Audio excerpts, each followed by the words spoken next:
মধ্যবিত্ত পরিবারের ছেলে বস, বয়স হলে বিয়ের খোঁড়া তো শুনতেই হবে। সে আমি হই বা তুমি। তখন আর কি প্যাশন, কি নিজের ইচ্ছা, কোনো কিছুরই আর মূল্য থাকে না। ঘড়ির কাঁটার স্পিডের মতোই জীবনের গতি ঠিক সেইভাবেই এগোতে থাকে। কিন্তু তারই মাঝে কখন কার সাথে দেখা হয়ে যায়, কখন জীবনের মোড় কোথায় ঘুরে যায়, কেউ বলতে পারে না।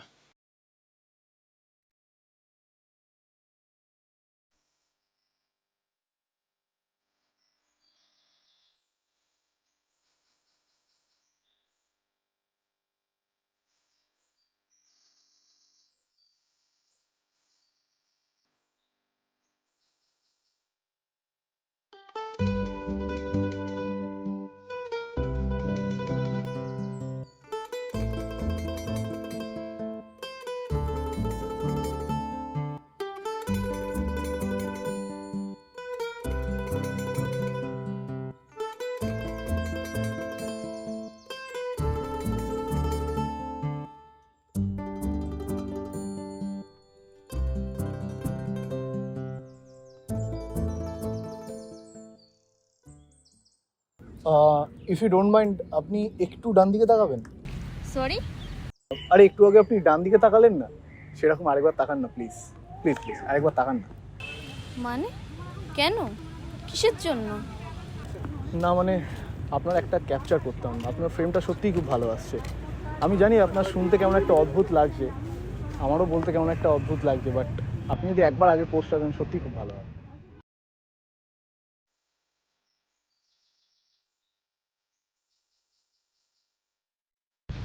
কি করছেন? আরে না না, আপনি প্লিজ আগে পোস্টটা একবার দিন না, প্লিজ প্লিজ প্লিজ, সত্যিই খুব ভালো আসছে, একবার একবার প্লিজ প্লিজ প্লিজ।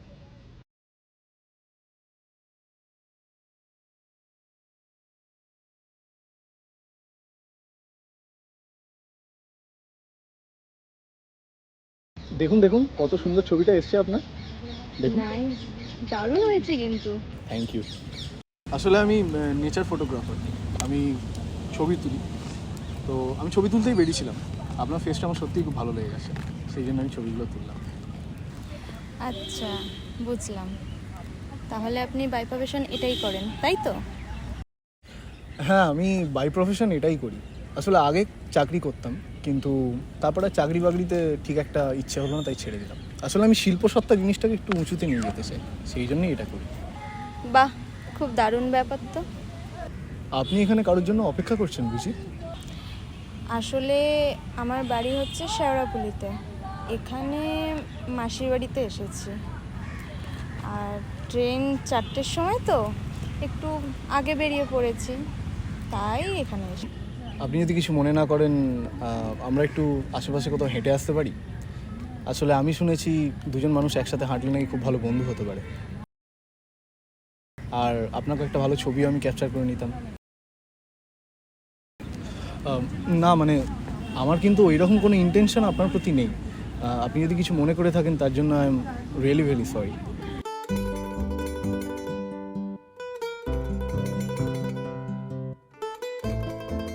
মাটির ভাঁড়ের চাটা কিন্তু আমার দারুণ লাগে, ওটা কিন্তু খাওয়াতে হবে। নিশ্চয়ই।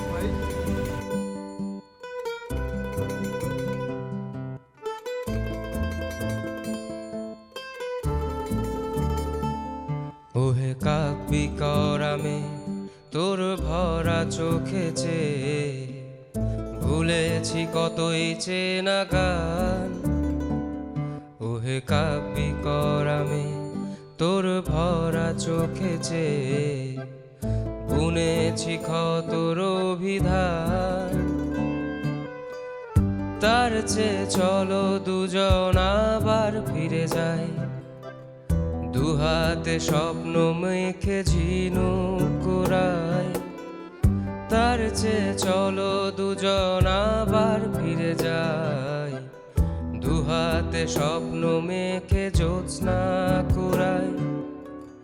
তুমি ঢাকবে শব্দ, আমিও দমকা হাওয়ায়, সাথে গল্প কালো চাঁদ। পাহাড়ের শেষ সীমানায় ছোট হোক কাঠের বাড়ি, হাতে হাত জাগবো সারা রাত।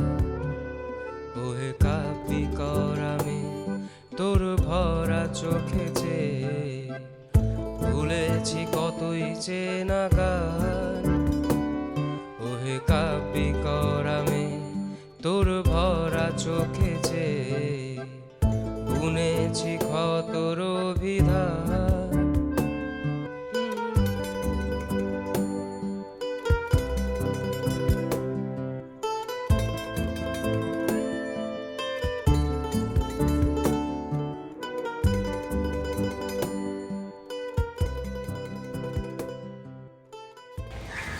আচ্ছা, তা আপনি কি করেন? স্টুডেন্ট? আসলে আমার স্টাডি কমপ্লিট, জবের জন্য ট্রাই করছি। আর বাড়ি থেকেও ট্রাই করছে আমাকে বিদায় দেওয়ার জন্য। বিদায় মানে? অবশ্য আমারও বাড়ি থেকে একই চেষ্টা চলছে, যাতে আমাকেও তাড়াতাড়ি বিদায় দেওয়া যায়। আপনারও তো দেখছি সেম প্রবলেম। তোমার জন্য এখনো তাহলে পাত্রী খোঁজা হয়নি? হ্যাঁ, আমি যদিও এখন এসব কিছু চাইছি না, কারণ আমার মতে বলে বিয়ের পারফেক্ট বয়স হচ্ছে 27 থেকে 30। তার আগে করেছো তো মরেছো। রাইট। আজকালকার দিনে কেউ কারোর ঘাড়ে বোঝা হয়ে থাকতে চায় না এত তাড়াতাড়ি বিয়ে করে। সবাই চায় জব করব, স্বাধীনভাবে থাকব। আমি নিজে কিছু না করে বরের ওপর ডিপেন্ড হয়ে থাকতে চাই না। ও রিয়েলি? বাহ, বেশ ভালো তো আপনার চিন্তা ভাবনা। তা আপনার সে নেই? সে নেই মানে? মানে ওই শাহরুখ খান, রণবীর কাপুর, ব্যোমকেশ বা উত্তম কুমার কেউ নেই এরকম আপনার? ঘুরিয়ে পেঁচিয়ে বলছেন কেন? ডাইরেক্ট জিজ্ঞাসা করুন না বিয়ে আছে কিনা। না, আমার নেই। আর আপনার? জীবনে সব কিছুই আছে, শুধু ওই সত্যবতীটাই নেই।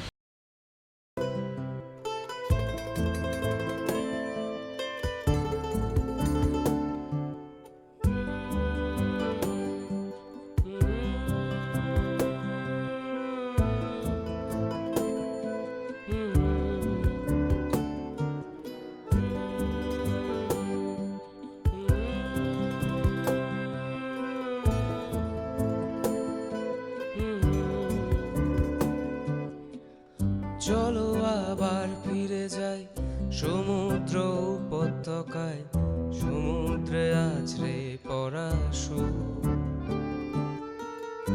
এক ডালি সুখ সাজিয়ে আহ্লাদে খোপায় গুজে, আবদারে চুম্বন চিবু। ট্রেনের টাইম হয়ে গেল,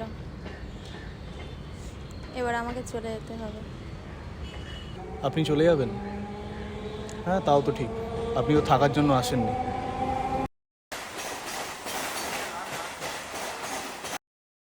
অনেক সময় থেকে যাওয়ার ইচ্ছা থাকলেও না, পরিস্থিতি থাকে না। হ্যাঁ, মানুষ যেমন অনেক কিছু চেয়েও অনেক সময় বলতে পারে না, ঠিক তেমনি থাকার ইচ্ছা থাকলেও থাকা যায় না। যাই হোক, তোমার নাম্বারটা পাওয়া যেতে পারে? ও চলো আবার ফিরে যাই সুখেরই উপত্যকায়, সমুদ্রে আছে পড়া সুখ। 967483 এক ডালি সুখ সাজিয়ে আহ্লাদে খোপায় গুজে, আবদারে চুম্বন চিবু। ওহে কাপি কর আমি তোর ভরা চোখে চেয়ে, ভুলেছি কতই চেনা গান। ওহে কাপি কর আমি তোর ভরা চোখে চেয়ে, বুনেছি ক্ষতর বিধান। ওহে কাপি কর আমি তোর ভরা চোখে চেয়ে, ভুলেছি কতই চেনা গান। ওহে কাপি কর আমি তোর ভরা চোখে চেয়ে, বুনেছি ক্ষতর বিধান। ওহে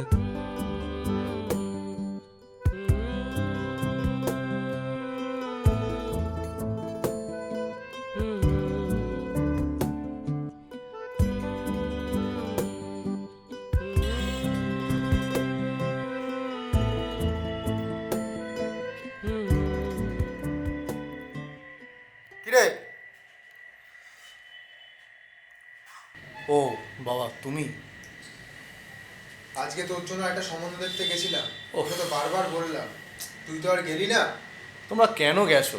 আমি তোমাদেরকে তো বলেছি আমি এখন বিয়ে করার কোনো ইচ্ছে নেই। কেন যে শোনো না তোমরা? শোন, এইবার যে আমরা মেয়েটা ফিক্স করেছি না, এই মেয়েটাকেই তোকে বিয়ে করতে হবে। বহুত দিন হয়ে গেল, আমার অফিসের লোকেরা আমাকে ছিছি করছে, ছেলের কবে বিয়ে দেবে, বয়স হয়ে যাচ্ছে। কে কি বললো তাতে আমার কিছু যায় আসে না। বিয়েটা তো আমি করব, সুতরাং আমি বুঝে নেবো কাকে বিয়ে করতে হবে কি কাকে হবে না। শোনো, তুমি কি করবে না করবে সেটা আমার দেখার দরকার নেই, আমরা যে এই মেয়েটা ঠিক করেছি একেই তোমায় বিয়ে করতে হবে। ও, মানে আমার ইচ্ছের কোনো দাম নেই? অনেক ইচ্ছের দাম দিয়েছো, ঠিক আছে, তুমি বিয়েটা করে উদ্ধার করো। তোমার আর তোমার মায়ের একটাই ডিসিশন, তুমি এবার বিয়েটা করবে, ঠিক আছে। এই যে মেয়েটা ঠিক করেছি তাকেই তোমায় বিয়ে করতে, আমি আর কোনো কথা শুনতে চাই না। এই যে ফটো রাখলাম। এই যাও যাও যাও তো বাবা।